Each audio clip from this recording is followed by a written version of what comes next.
Interviews with myself. Number 4. Campbell College. I'm going to do this in 2 parts. Part 1.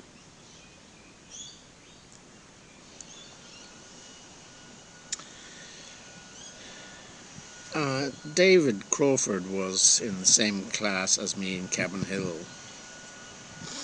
and he was a boarder and I was a day student.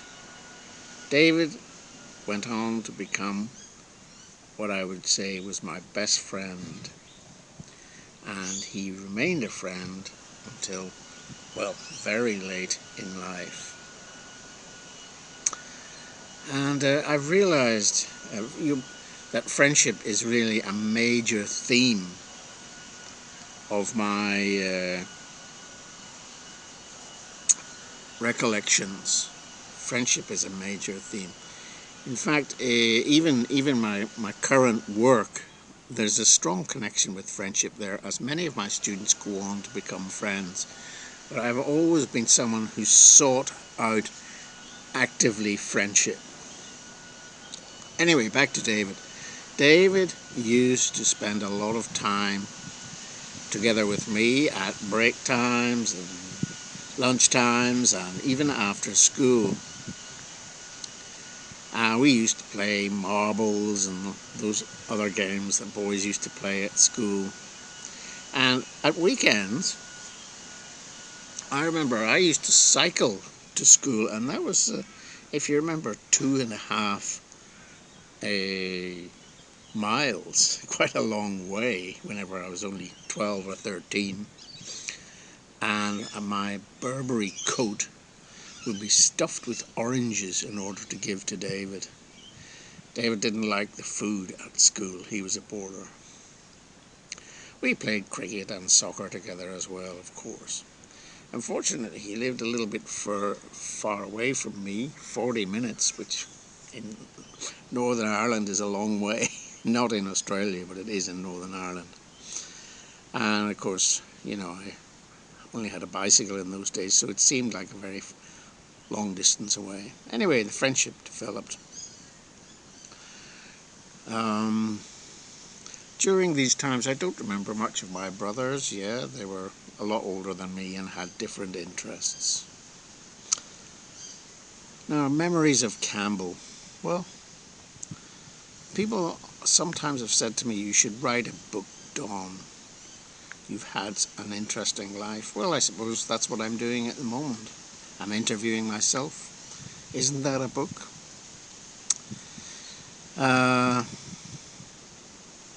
Anyway, it's been a strategy of mine since I was a teenager to tell entertaining stories in order to gain attention. I think it started in the early days at Campbell. I used to keep the other boys amused, particularly in later years, but at Campbell I used to keep them amused with full-time commentary on teachers' idiosyncrasies. So I became interested in the whole concept of teaching, I think, at this time, very early on. I was a critical observer of my teachers, and I pass on my comments to my friends, my peers, and that entertained them. So this became part of my personality. It was a full-time occupation, in fact, and it was a matter of survival. It was a matter of obtaining status in the eyes of my friends. So I became a raconteur.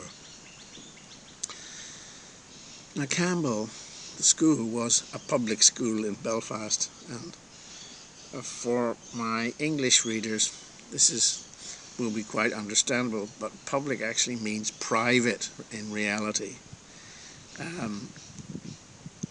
Campbell had, and still has, the reputation of being a very snobbish school in East Belfast. It was exactly that. Only the relatively well-off could afford it. All the teachers had, well, no, sorry, not all the teachers, but many of the teachers had received pronunciation accents, and they were indeed Oxbridge graduates, most of whom had failed to get jobs in the English public schools. So the status went, the class system went, if you were a teacher and you couldn't get one in the English public school, you would go to Belfast and get one there, and if you failed there you would go to government school. It's to the eternal credit, I think, of my parents that they sacrificed so much. So many holidays in Majorca, like their friends were doing, in order to send myself and my two brothers to the school. But of course, we children never really appreciated that. And I still really have difficulty appreciating it, no matter how hard I try, because it was such an awful place. But I don't misunderstand the interpretation, the intentions of my parents. They were the very best. I appreciated their intentions, but the school was a failure for me in almost every sense. At a personal level, the experience of Campbell for me was miserable. I hated most things about it. Well, like normal teenagers. I was handicapped by my developing painful shyness. I don't really know where this lack of confidence in myself came from, but it has stayed with me for a very long time and persists even until the present day. I was always the outsider, never really part of the rugby group or the academic swats, but I wasn't really officially part of the nerdy group either. I was a curious anomaly, nerdish perhaps, something of an outsider, but yes, it was, yeah, what can we say about Campbell? Well, there were some experiences there which just have to be told. Two memorable ones in particular. At Campbell, both David and I were in the cadets. That's the naval section of the combined cadet force. One summer holiday, it was compulsory for us to go on a camp. In the cadets were basically like the Army Reserve or the Navy Reserve. I was in the Navy Reserve. And we were all schoolboys, of course, so it wasn't all that serious. But we had to go to this camp once a year.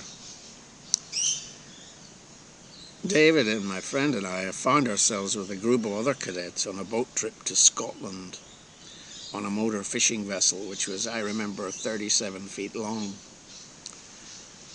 This trip from Belfast to Campbelltown in this boat took 19 hours across the Irish Sea. When we arrived, we pitched tents, and David and I were sharing. I managed to lose my wallet with £5 in it, which was a lot of money at that time. Dad had very generously given me. I was distraught, and I remember David was very helpful. He found it, and we bought some fish and chips to celebrate. This is the first time I lost something really important in my life. We attended another cadet camp at Dartmouth Royal Naval College in Devon the following year, and this was a more serious place because this was the place where you would go to join the Royal Navy as an adult. You spent 3 years there in basic training, 3 months in basic training. And what they did, when you finished this 3 months basic training to join the Royal Navy, you were then given the schoolboys to experiment on for a week. So we travelled to, unaware of all this at the time, we travelled to Liverpool from Belfast on the boat, then took the train to Devon. It was a 24-hour journey, and we arrived at Dartmouth exhausted. Immediately we found ourselves with other schoolboy cadets from all over the country in the hands of fresh Royal Navy recruits who had just completed their 13 grueling weeks induction course into the Royal Navy at Dartmouth. You can imagine this was not a holiday camp, and the new Royal Navy recruits were only too pleased to put us through for 1 week what they had been through in the previous 13. On the night of our arrival, we all had to have our bunk beds inspected in the dormitory by the section commander. I remember it well. As we all stood to attention, 14-year-old boys beside our beds, I could see over in the distance the commander giving some of the boys a pretty hard time. When he arrived at my bed, he picked up my tennis shoes and he hurled them with an unnecessarily dramatic flourish into the middle of the floor. He said they were disgustingly filthy and that I should buy another pair. I remember having made a point of cleaning these shoes before leaving Ireland. They were spotless. He then proceeded to inspect my clothes. Opening one of my drawers, he stared at my 5 pairs of socks, 1 for each night we were going to be in Dartmouth.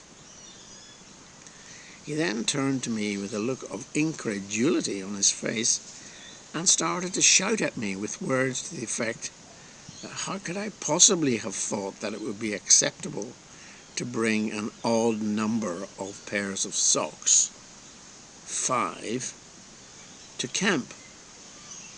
When I begged his pardon, he resumed shouting at me, pointing out that surely it was obvious that I could not pack an odd-numbered pair of socks neatly in a drawer. 6 or 4 pairs apparently would have been acceptable, but not 5. I don't remember how the conversation ended.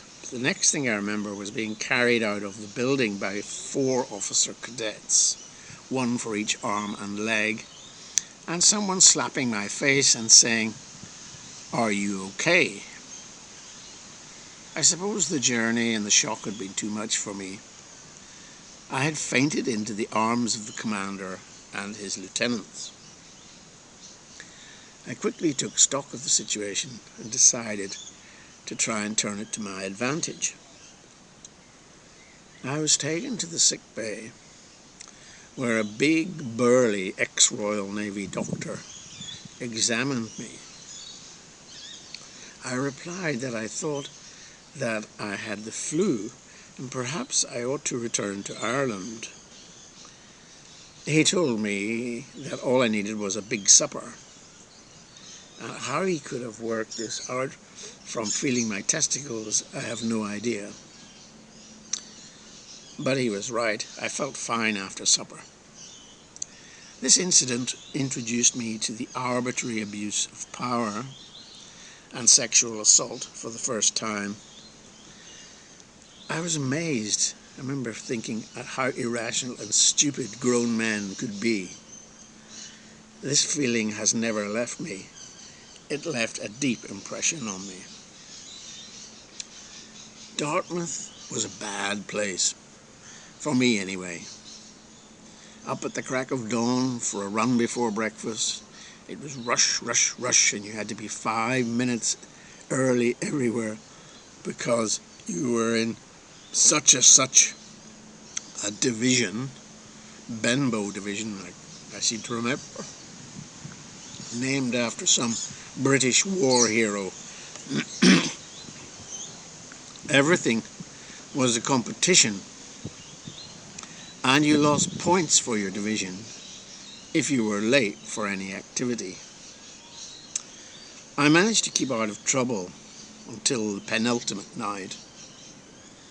A nerdy cadet called Cox from another division had come to me and told me I had been selected by Cox's division commander to be on the welcoming committee for the arrival of some Royal Naval vessel in the middle of the night. I was genuinely puzzled by this request because Cox was not in my division. So I went to my section commander and asked him what to do. I learned a lot in the subsequent 24 hours. My commander, annoyed that someone in another division had not asked his permission for me to attend this welcoming party, told me to ignore Cox's request. The job of the welcoming committee was to stand in a line and blow a whistle at the ship as it docked. So I was quite pleased, if a little surprised by my commander's decision. I slept like a bird, as I say. It was the penultimate night. Next morning, the shit had hit the fan. My absence had been noted, and I was put on defaulters. My punishment was to miss the last night party in the officers' mess, which was a euphemism for a bar. Here, we juveniles were to be treated as adults for the first time by our tormentors, and having been abused by them all week, they took out their guitars and started to sing songs and buy us beers. Anyway, I missed this party on the last night because I was put on defaulters. The worst part of all of this was that my own commander had failed to back me up against the other one. I felt totally betrayed. In fact, my punishment was not only unjust, but it was vindictive.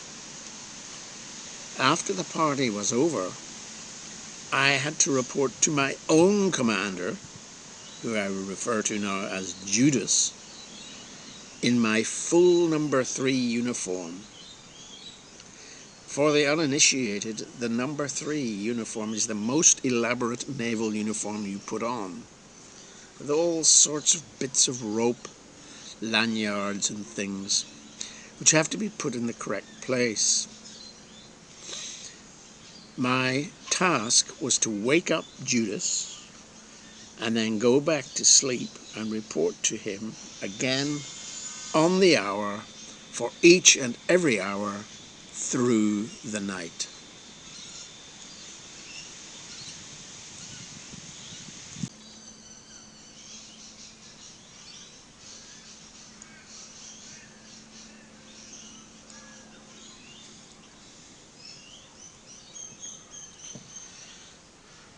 Anyway, now, yes, so my job there was to wake up this Judas and then go back to sleep and report to him again on the hour for each and every hour through the night.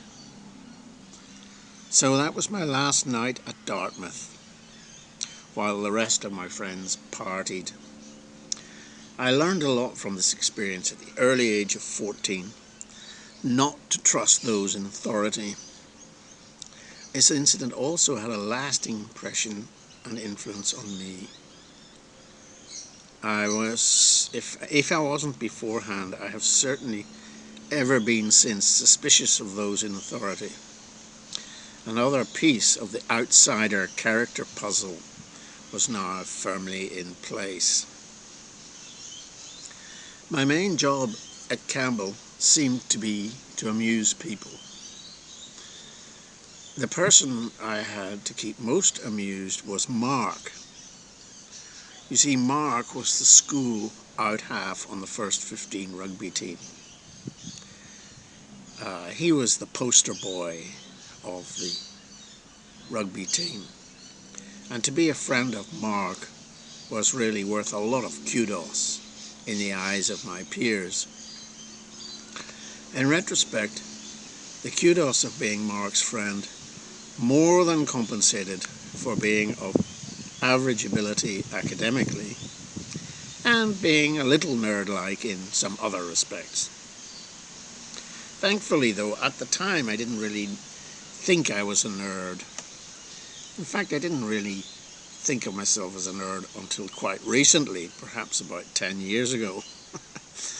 Anyway, Mark used to laugh at my jokes, and for that I was prepared to do almost anything at the age of 16.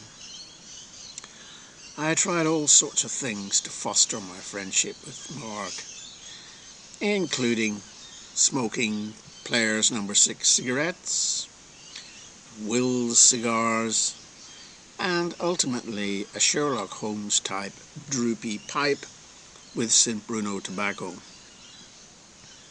I felt the latter gave me a certain air of intellectual gravitas, which I desperately needed. As well as being on the first 15, Mark's dad was actually a celebrity sports TV announcer in Northern Ireland, and he was the closest thing we had to a celebrity in the school. Besides, Mark was cool and all the guys liked him. His dad had a colour TV and a video machine, one of the first ones to be seen in Northern Ireland, by me at least. Yes, Campbell was a school which did little for me, and I've rarely been back. Teachers were strict, for the most part, distant and disinterested, and the food was awful. Its one saving grace was the cricket. I was good at cricket. That was my saviour, because it gave me a certain status in the eyes of the other boys and the staff. Back to Mark again. I was sitting with him at the back of Trevor's geography class, giggling inanely at my own witty comments, and more importantly, making Mark laugh. It was this that started me on the road to obsession with two things: recognition, that's getting people to pay attention to me, and teaching. Let's face it, how many other people can have actually experienced as many schools as I have as a student or as a teacher? At last count, it was something over 20 schools in 9 different countries. Each school culture is different, of course, and the concepts of authority and leadership have come to fascinate me in these different schools.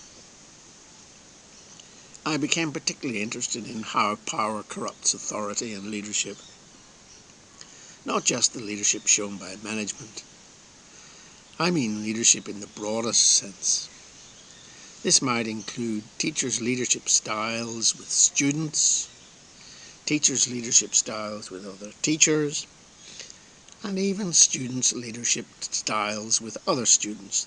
The whole issue of why people behave in a certain way within school cultures has always absolutely intrigued me.